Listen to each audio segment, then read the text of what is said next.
नमस्कार साथियों, कैसे हो? आशा है बढ़िया और प्रसन्न होंगे। देखिए, हमारे समक्ष एक प्रश्न है जो कि महत्वपूर्ण है।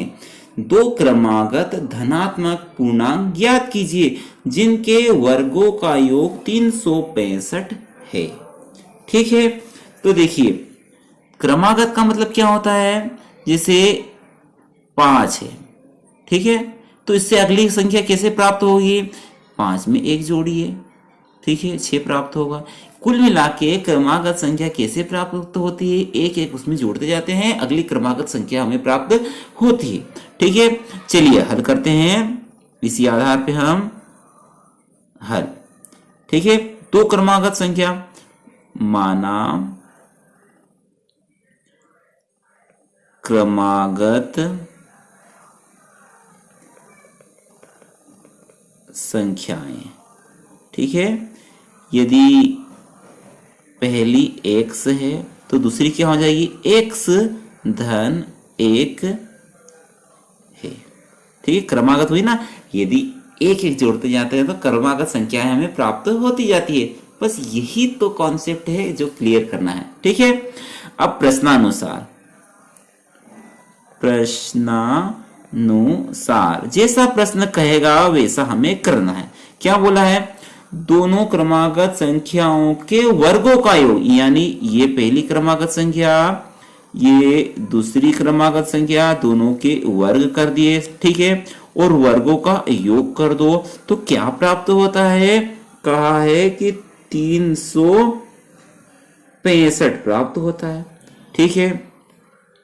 चलिए, जो प्रश्न में कहा वैसा हमने किया। अब आगे हल करते हैं। एक्स स्क्वेयर, यहां देखिए x धन 1 एक फार्मूला है, सूत्र है। क्या है कि यदि a धन b का होल स्क्वायर रहे तो हम लिख सकते हैं a स्क्वायर प्लस 2ab धन b का स्क्वायर, ठीक है।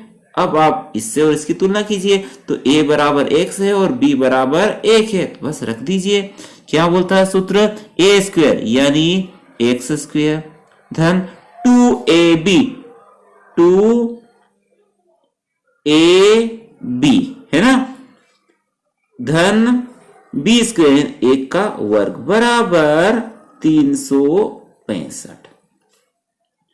तो क्या देखो, एक्स स्क्वायर यहां भी है, एक्स स्क्वायर यहां सजाती है तो कितने एक्स स्क्वायर हो जाएंगे? 2x स्क्वायर, ठीक है। 2 का गुणा 1 में करेंगे, 2 एकम 2 और x, ठीक है। 1 का वर्ग क्या प्राप्त होता है? 1 ही होता है, बराबर 365, ठीक है। अब देखिए 2x स्क्वायर धन 2x, ठीक है। अब ये 365 इधर आएंगे तो धन 1 था ही से 365 इधर आएंगे तो ऋण के 365 हो जाएंगे, बराबर 0। 2x स्क्वायर धन 2x, देखिए असमान चिन्ह है, ये धन 1 है, ये ऋण 365 है तो घट जाएंगे, 365 में से 1 जाएंगे तो कितने बचेंगे? ऋण के 364 बराबर 0, ठीक है। अब यहाँ 2 यहाँ भी है, 2 यहाँ भी है और इसमें भी 2 है। क्यों? क्योंकि ये सम संख्या है, 2 का भाग चला जाएगा। तो समीकरण में या तो कहें कि 2 का भाग देने पर तो 2 गायब हो जाएगा यहाँ से, तो x स्क्वायर, ठीक है, यहाँ भी 2 गायब हो जाएगा x, और यहाँ 2 गायब करेंगे, 2 का भाग लगा दीजिए, 2 एकम 2, यहाँ से बचेगा 1। अगले स्टेप में हो जाएंगे 16, 2 8 16 और 2 दूनी 4 बराबर 0, ठीक है।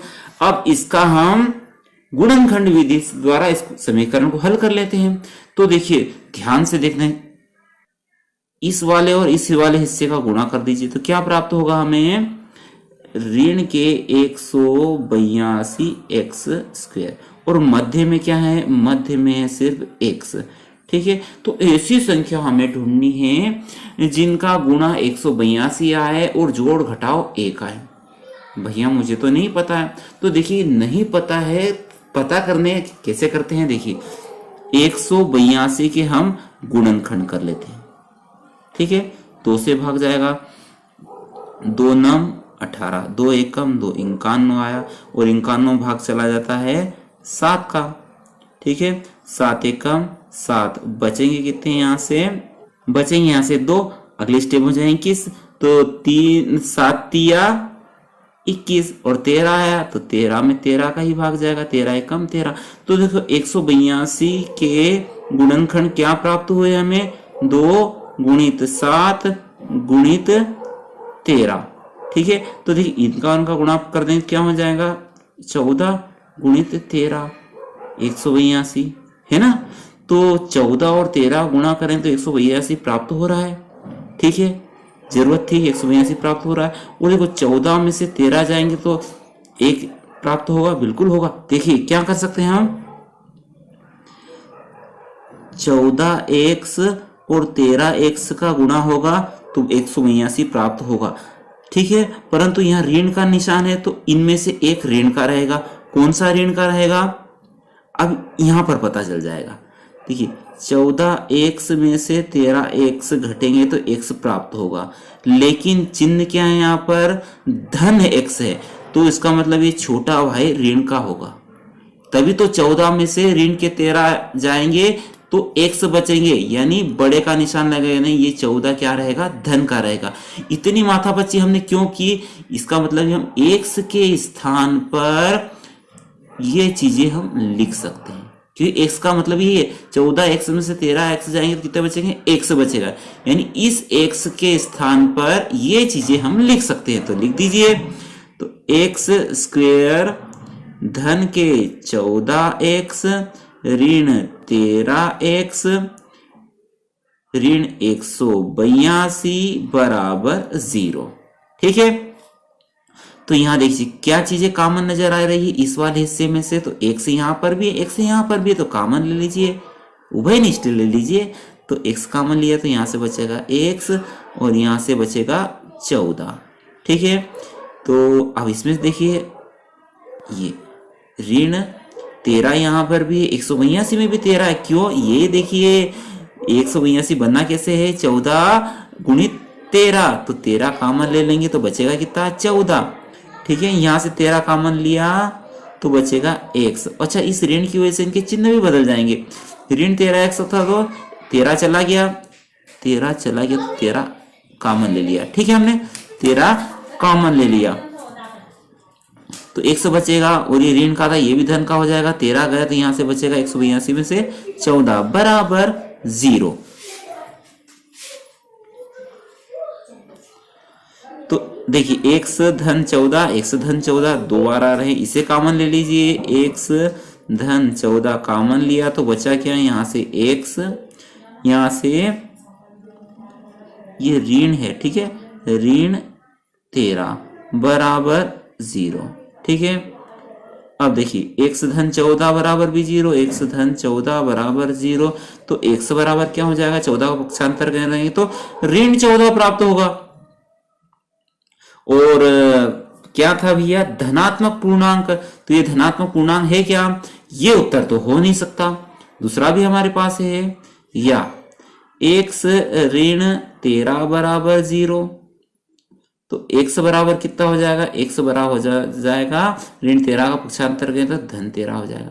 बिल्कुल ये उत्तर हो सकता है। ये क्यों नहीं हो सकता, क्योंकि पूर्णांक क्या है, धनात्मक है। ठीक है, लिख दीजिए नहीं हो सकता। क्यों नहीं हो सकता, क्योंकि पूर्णांक क्या है, धनात्मक है, प्रश्न में पहले ही बोल दिया था। अतः क्रमागत धनात्मक पूर्णांक, क्या माना था हमने, x माना था जिसका उत्तर आया 13, दूसरा क्या माना था, x धन 1, यानी 13 धन 1 बराबर 14। ठीक है, दोनों ही संख्या प्राप्त हो गई है जिनके वर्गों का योग 365 है। आशा है आपको छोटा लेकिन महत्वपूर्ण प्रश्न आपको समझ में आया होगा। वीडियो अच्छा लगा हो तो ही लाइक कीजिए और चैनल पर नए हो तो सब्सक्राइब कर दीजिए। अगले वीडियो तक जय हिंद, जय भारत, वंदे मातरम।